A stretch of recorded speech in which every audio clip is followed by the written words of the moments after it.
Hi, this is Gary with MACMOST.com. Apple introduced its first new Mac in years today and more.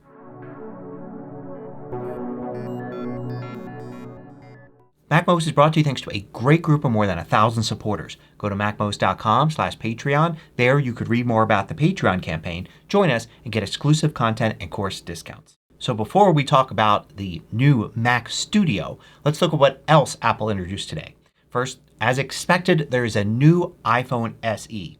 This new model features a 4.8-inch screen. It's got a new A15 Bionic chip in it, and it's got 5G capability. Apple is keeping the price down on this to $429, and they're doing that by using the home button instead of Face ID. It comes available in 3 different colors, and you'll be able to pre-order it this Friday, and it starts shipping on March 18th. Apple also updated the iPad Air, and the new iPad Air uses the M1 chip just like the iPad Pros do, and of course the Macs do as well. It's got a new camera that allows center stage like the new iPad mini and iPad Pros, and it also has 5G capability as an option. The prices for the new iPad Air are going to start at $599, and that's also available for order on Friday and shipping on March 18th. But the big new announcement, and a surprise to many rumor sites, is the new Mac Studio.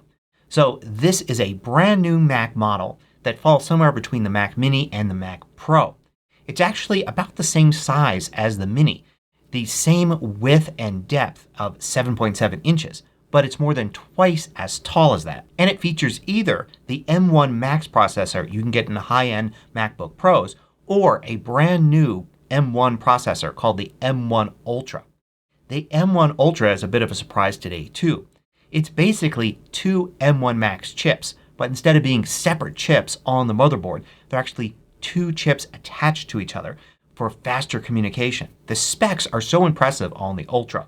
It's got 20 CPU cores. 4 of those are efficiency cores.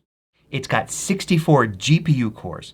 It's got 32 neural engine cores, and it has 10 video engines for encoding and decoding video. It could support up to 128 gigs of memory. Now the Studio is also very impressive for the number of ports it has.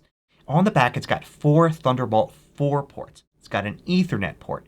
It's got 2 USB-A ports and an HDMI port. It also has an audio port back there as well. But there are also 2 USB-C ports on the front. And in the models that have the M1 Ultra, those are also Thunderbolt 4 compatible. And on the front it also has an SD card slot. Apple's really gearing this towards photo and video professionals who may be using SD cards a lot. It's capable of powering a lot of screens. Apple says it can run 4 of those Pro displays that it sells, plus an additional TV coming out of the HDMI port. So for many waiting for a new Mac Pro that has the Apple Silicon chips in it, this fits the bill. The ultra high-end Mac Pro is still yet to come. Apple actually teased that a bit. But I think this is going to be ideal for what most people use a Mac Pro for, and probably is a true successor to the 2013 Mac Pro, which was priced about this range. You'll be able to get this for $2,000 if you take the M1 Max chip. If you want the M1 Ultra chip in it, you're going to have to start at $4,000. And then of course pay extra for larger drives and more memory. That's not the only piece of Mac hardware that Apple introduced today. Apple also finally came out with a reasonably priced 5K Mac display. So this new display is a true 5K display. It's 27 inches and it's priced at only $1,600. That sounds like a lot when you compare it to some of the $400 or $500 4K screens you can get. But this one's got 5K, which is rare and hard to find. And it also allows you to connect your Mac. It can power a large MacBook Pro through the Thunderbolt port. It's got 3 USB-C ports that will then be part of it once you plug your Mac into it. It's got a camera, 12 megapixel camera on the top. It's got a 3 microphone array and a 6 speaker array. In fact, the screen itself has an A13 Bionic chip in it just to run all of this stuff. And the screen's compatible with all Macs. So if you've got a MacBook Air, if you've got a MacBook Pro, you want to use the Mac Mini or the new Mac Studio, you can use this display with those Macs as the primary screen, get a couple of them and run them as extra displays. Apple even says that you can run 3 of them from the higher end MacBook Pros. Now both the Mac Studio and the Studio Display are available for order today, and they'll be shipping on March 18th. So let's take a look at all the options on the buy page now for Mac Studio. If you go to order now, you've got to choose whether you want the M1 Max or M1 Ultra. And you can see the prices are very different. $2,000 versus $4,000. And in addition to the different processor, the M1 Max starts at 32 gigs and half a terabyte of storage, whereas the M1 Ultra starts at 64 gigs of memory and 1 terabyte of storage. So you get more than just a bigger processor with the higher price. If you select one of these, let's select just the M1 Max here, then you've got some options here.